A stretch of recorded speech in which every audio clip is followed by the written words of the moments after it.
দেখি তো ভাই, একটু ফুল দিয়ে খোপায়।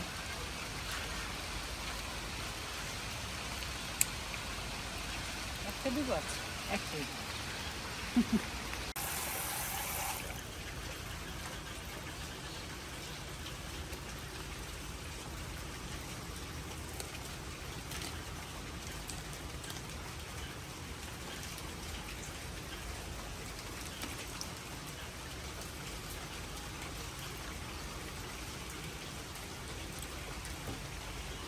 আসসালামু আলাইকুম, সবাই কেমন আছেন? আমি খুব আশা করি যে আপনারা সবাই যার যার মতো মনের খুশিতে, মনের আনন্দে আছেন, যার যেরকম সামর্থ্য সেই অনুযায়ী। আমি আজকে কই মাছ রান্না করব, একটু নারকেল বাটা দিয়ে, লাউ পাতা দিয়ে মুড়িয়ে। এটাকে পাতুরিও বলা যেতে পারে।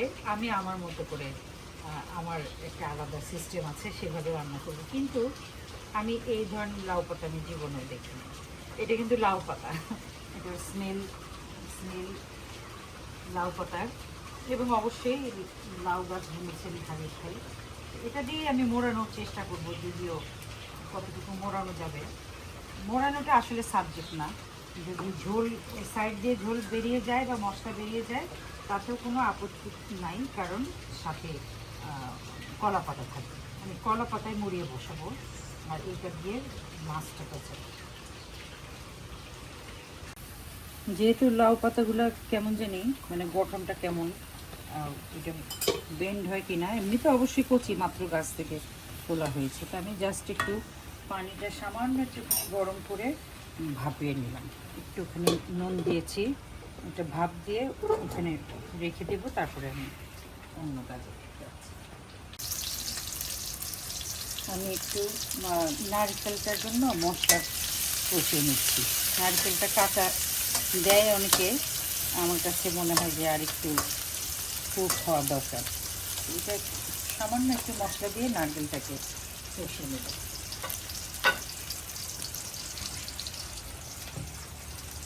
একদম ফ্রেশ নারকেল বাটা, কোরানো, তারপরে বেটে নেওয়া হয়েছে।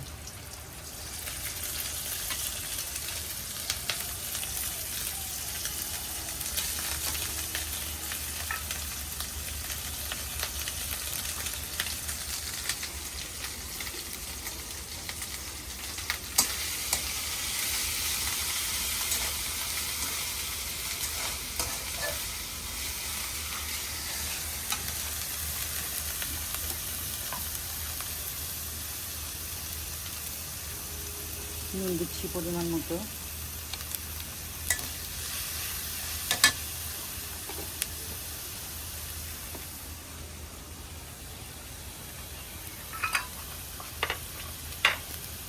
গুঁড়া মরিচ,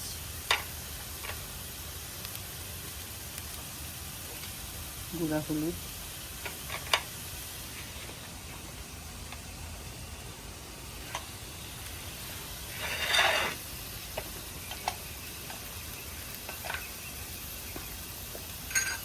এক চিমটি রসুন বাটা।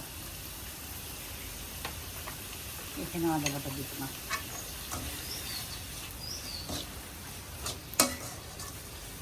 এই মশলাটা একটুখানি ভাজা ভাজা ভাজা ভাজা ঠিক না, সামান্য একটু তেলের উপর উঠে আসলে তারপরে আমি কই মাছের সাথে মাখাবো। সেই ফাঁকে আমি কই মাছটাকে মেখে নিচ্ছি।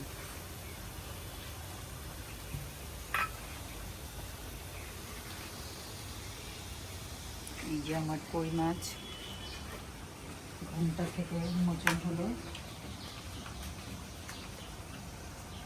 একদম দেশি কই মাছ, এটা নুন হলুদ দিয়ে মাখাবো।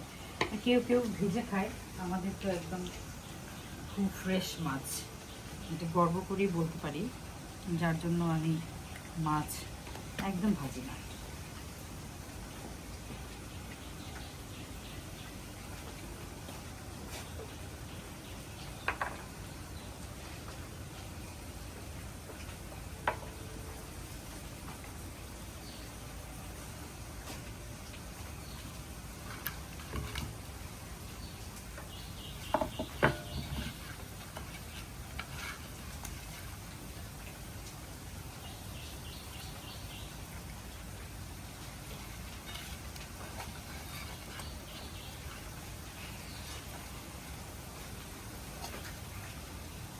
মাখা অবস্থায় থাকুক, মশলাটা হলে তারপরে আমি রেডি করছি। এই লাউ পাতার জন্য আমি একটা যন্ত্রণার মধ্যে পড়লাম।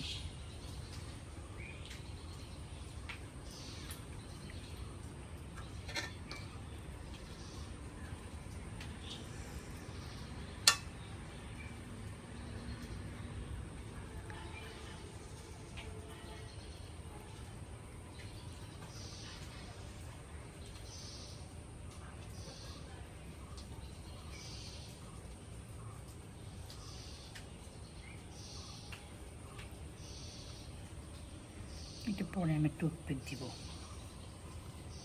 ইনশাল্লাহ।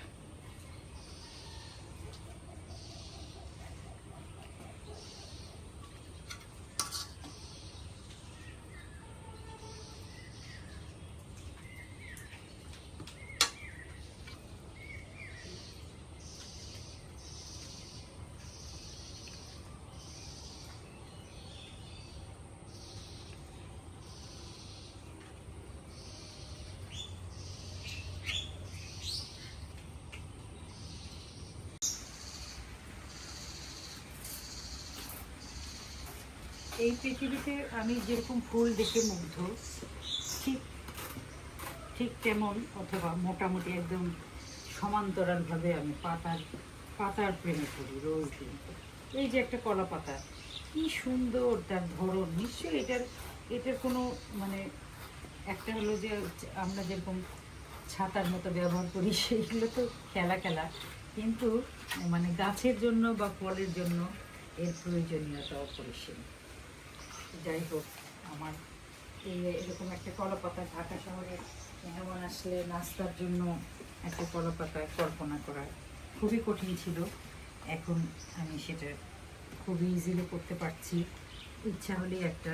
কিন্তু হনার বচনে বলে, কলা রুয়ে না কেটো পাত, তাতেই কাপড় তাতেই ভাত। মানে কেউ যদি কলার চাষ করে, কলার চাষি, এই যে আমার কিন্তু মাছগুলো ফাইনালি হয়ে গেছে, ইচ্ছা থাকলে উপায় হয়। এটা না, আমি একটুখানি নারকেল দিয়ে নেব।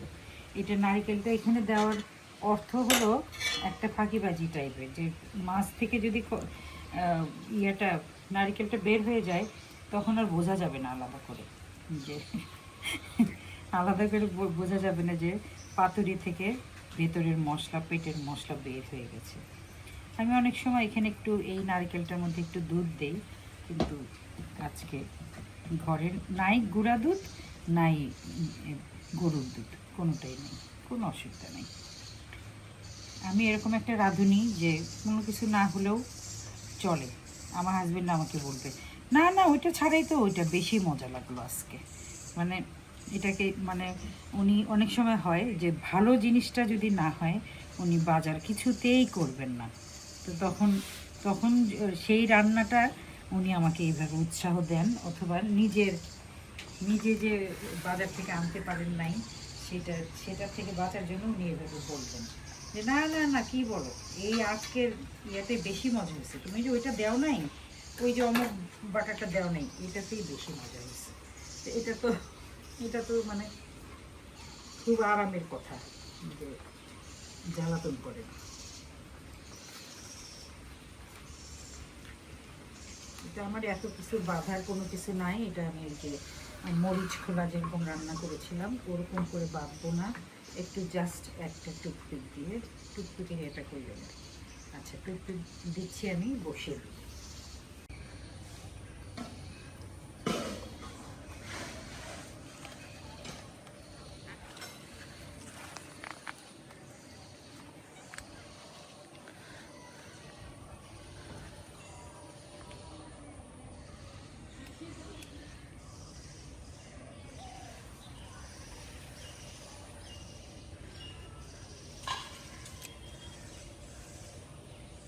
ঢ্যাঁড়সের ফুল কি সুন্দর, একটুখানি দেখাও, অপূর্ব।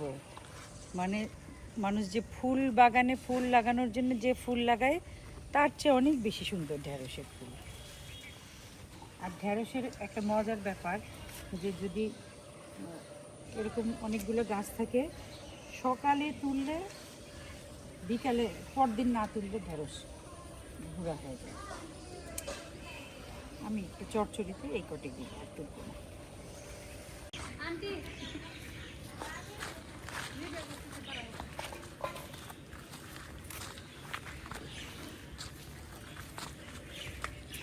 ওকে,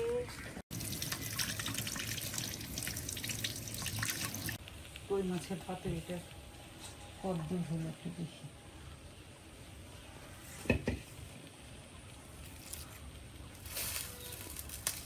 আসলে দেখার উপায় নাই, আন্দাজেই জিনিসটা করতে হয়। উল্টে দিলাম।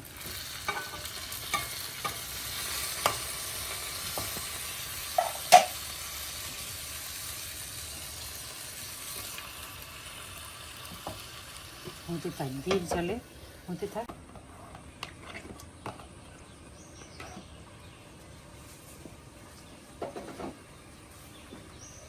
ট্যাংরা মাছের চচ্চড়ি মাখিয়ে বসাবো।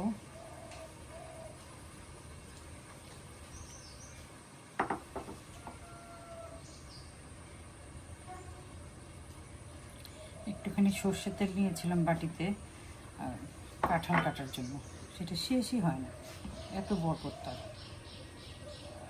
মাশাআল্লাহ।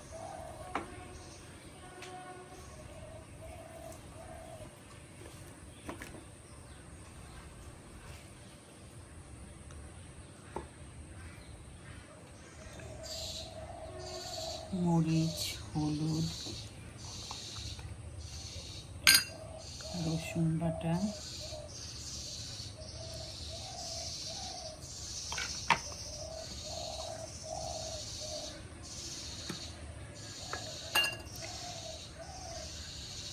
চিনতে আদা বাটা দিই।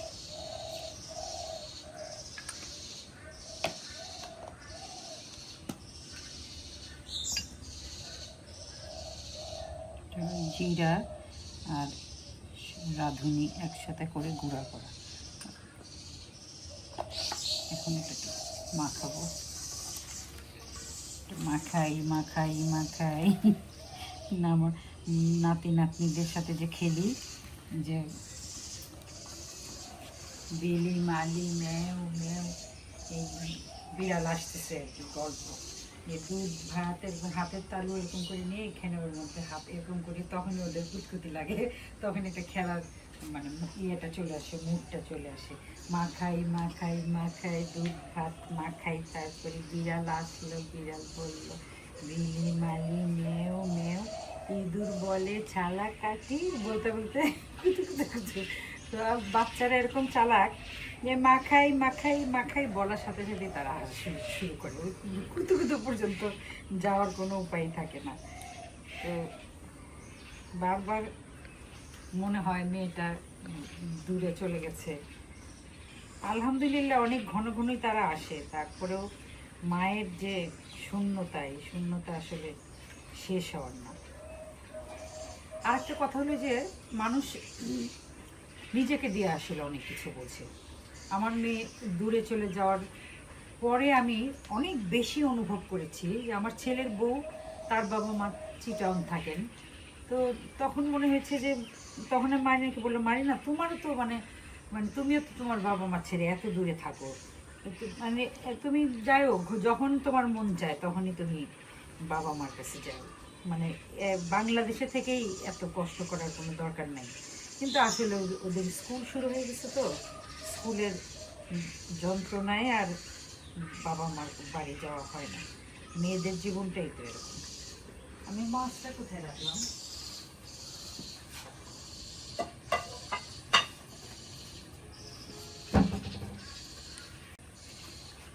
আমি চিন্তা করলাম মাছটাকে এবার বিড়ালি খাইলো নাকি, আল্লাহ রে।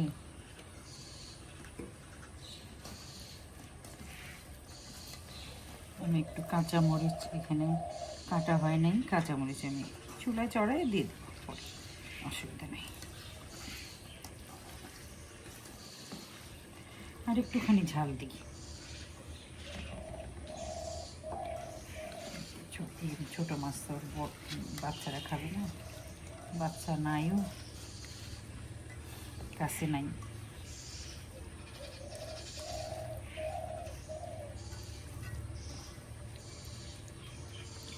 চিমটি পানি দিয়ে বসিয়ে দেবো একবার।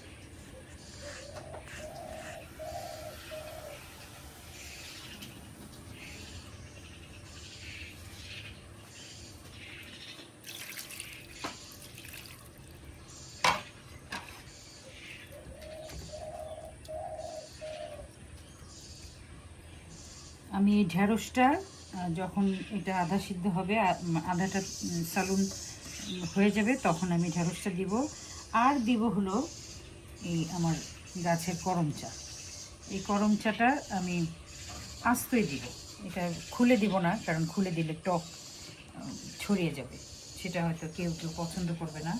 আমি এটা ছড়িয়ে দিচ্ছি।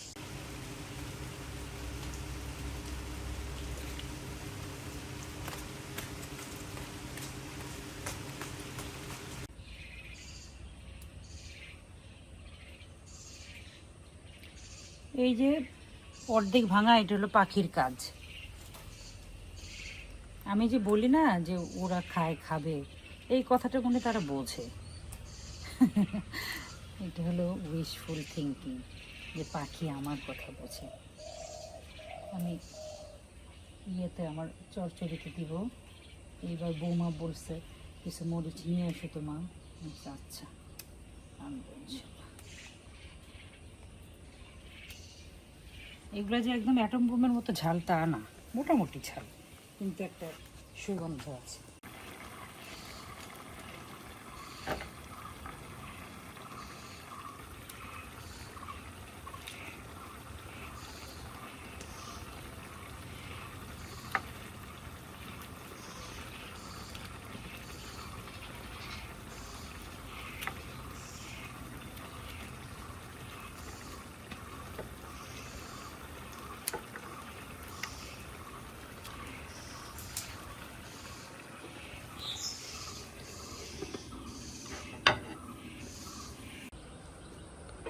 আমার মাছের চচ্চড়ি, ট্যাংরা মাছের চচ্চড়ি হয়ে গেছে।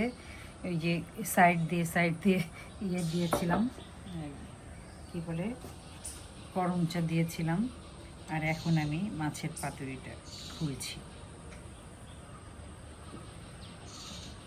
গরম,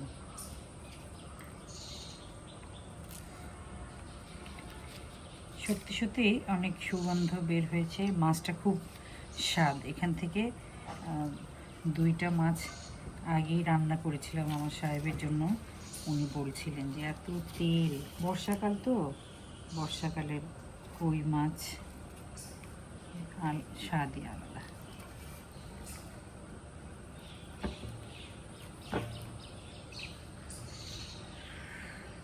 গরম কিন্তু, আমি হাত দিয়ে নিচ্ছি, আমরাই তো খাবো নাকি না।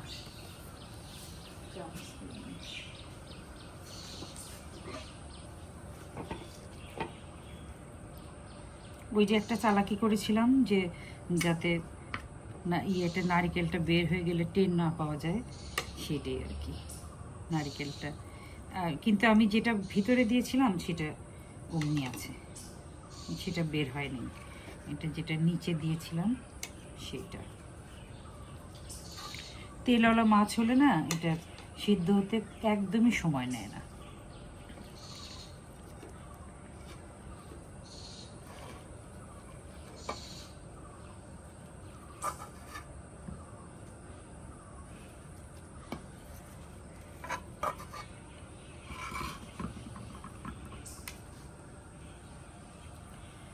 এই যে আমার কই মাছের পাতুরি, নারকেল দিয়ে, লাউ পাতা দিয়ে, আর এটা হলো খুবই সাধারণ একটা ট্যাংরা মাছের চচ্চড়ি। এর উপরে একটুখানি ঢ্যাঁড়স দিয়েছি এবং করম চা দিয়েছি। আমার না রান্না করাটা এত প্রিয় কাজ যে সত্যি সত্যি প্রতি বেলায় মনে হয় যে আমি প্রত্যেকটা দিন একদম 5টা 6টা রকম ভালো ভালো রান্না করব এবং মানুষ খাবে তৃপ্তি করে। মানুষ যে এত নিন্দা করে, মানে কিছু কিছু মানুষ, কিন্তু সেই নিন্দার কাঁটা আমার গায়ে বেঁধে না। তো যেই নিন্দা শব্দটা বললাম, নিন্দার কাঁটা যদি না বেঁধে গায়ে, এই কথার বলার সাথে সাথেই আমাদের আমাদের দেশের মানে প্রধান লালন সঙ্গীতের শিল্পী, লালন কন্যা আমাদের ফরিদা পারভিন, উনি অসুস্থ। ওনার জন্য ওনার হয়ে আমি আপনাদের কাছে দোয়া চাইছি যে আল্লাহ যেন ওনাকে আরাম দেন। যাই হোক, আল্লাহ আপনাদের সবাইকে ভালো রাখুক। আমার সাথে এইভাবেই থাকবেন, অনেক রকমভাবেই থাকবেন।